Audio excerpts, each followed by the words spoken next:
Jasmine, let's take a deeper dive into this debacle from right here in the pool. What we do know is one man was killed and an officer wounded, all while attempting to serve a warrant. We took this sweatshirt, we stuck it in water for just a couple minutes, and look, you can see, look at this thing.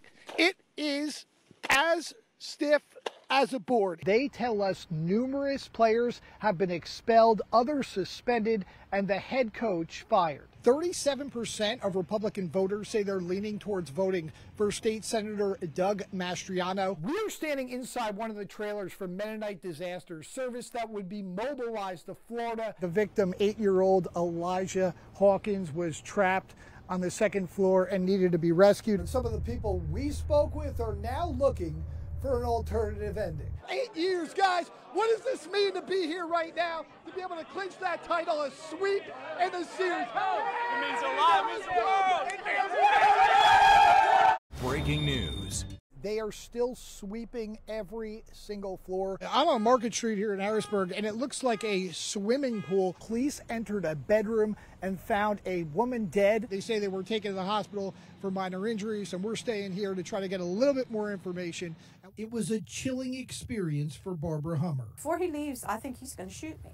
Barbara says around 10 a.m. Tuesday, she was in her driveway on Hudson Road when she spotted a car partially submerged inside the canal. The guy stepped out of the camper with a towel wrapped around him, with a gun on me, and kind of like, don't talk, don't say nothing. She identifies the man as Robert Vacasa. He had his 2 daughters with him, 7-year-old Gianna and 6-year-old Amina. He said he had his 2 daughters in the camper. He called them out.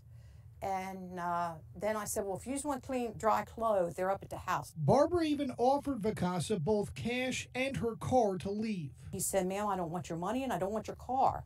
He said, I just want dry clothes and to keep my girls warm. Held hostage for hours, she describes his demeanor as composed. He never raised his voice to me. He never yelled. She spent hours talking with the former Baltimore cop. He said, I want to get him away from my wife's family. While also striking up a conversation with his daughters. And I asked the girls, I said, is your daddy going to hurt me? And they said, no, my daddy's nice. Once Vacasa retreated to make a phone call, Barbara escaped into the house, locking herself inside. And I took my shotgun and went upstairs. And he pounded and wanted in, and come on, let me in, Bart. And I said, nope, just take the car and go. Just take the car and go. And while being held at gunpoint was terrifying, going through my mind is, he's not going to let me live. For Barbara, it pales in comparison to the trauma Vacasa's daughters are suffering. Drop them off any place, you know. So, they're sweet girls. Very sweet. Yeah, Joel D., we really want to get an idea of just how effective this law is and just how big of a problem this is as well. So we spent an hour this afternoon tailing a tow truck driver, and here is what we found out. The rules of the road are geared to protect first responders, but not every driver plays by them. You'll be astonished at how many people don't slow down and don't move over, and they have the ability to do both. The move over law requires drivers to move into the left lane when approaching an emergency vehicle with lights flashing.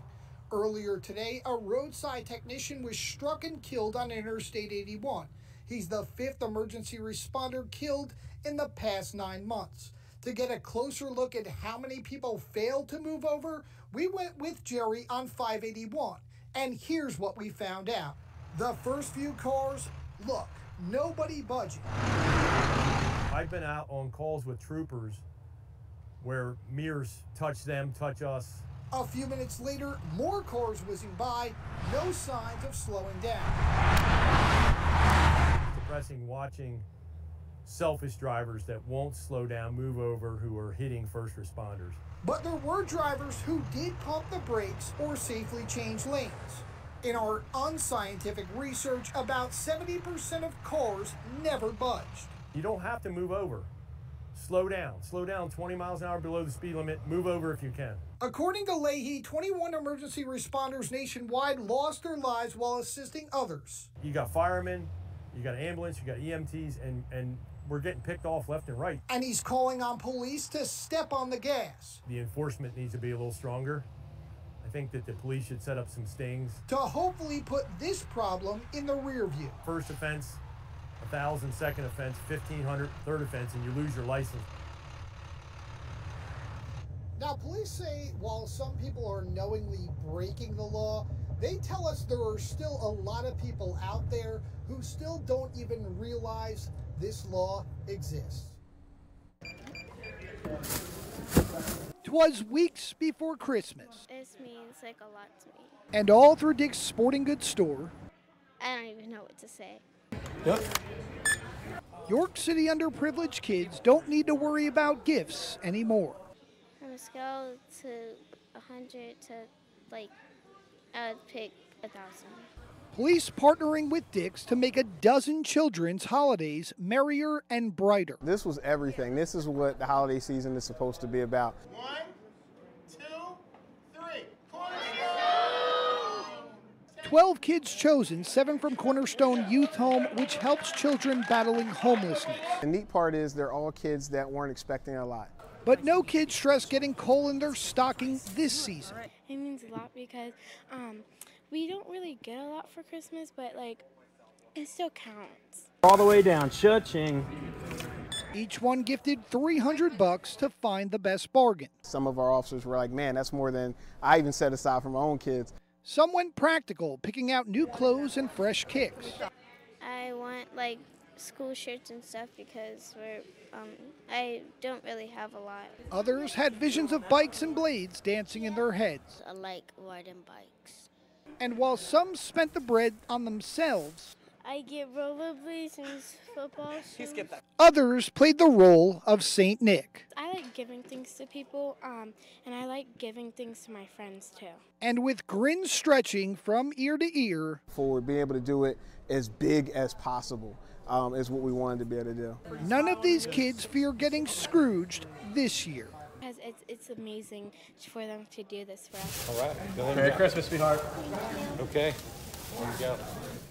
Parents outraged. There's a lot of evil already in this world, so us just allowing it to come into our schools and our community is not okay. Satan is a liar, and Satan will show himself as light when in fact he is not light. Hundreds bringing out the pitchforks to tonight's school board meeting. Everybody knows of him as being evil. I mean, really, it's there's so many things that are just crazy right now. According to the Satanic Temple, a couple parents from the district asked for the program in response to the board greenlighting a Bible study group during school hours. The school board does not have the authority to decide which religious organizations they prefer to have holding after-school clubs and which ones they do not. Grieve stresses the club doesn't support worshiping Satan or any religion. I have hope that when people understand that, it'll be less easy for them to use these old witch hunter mythologies that have never served a positive function. Some in the audience playing devil's advocate, What is objectionable about that? while others fear this would be opening Pandora's box.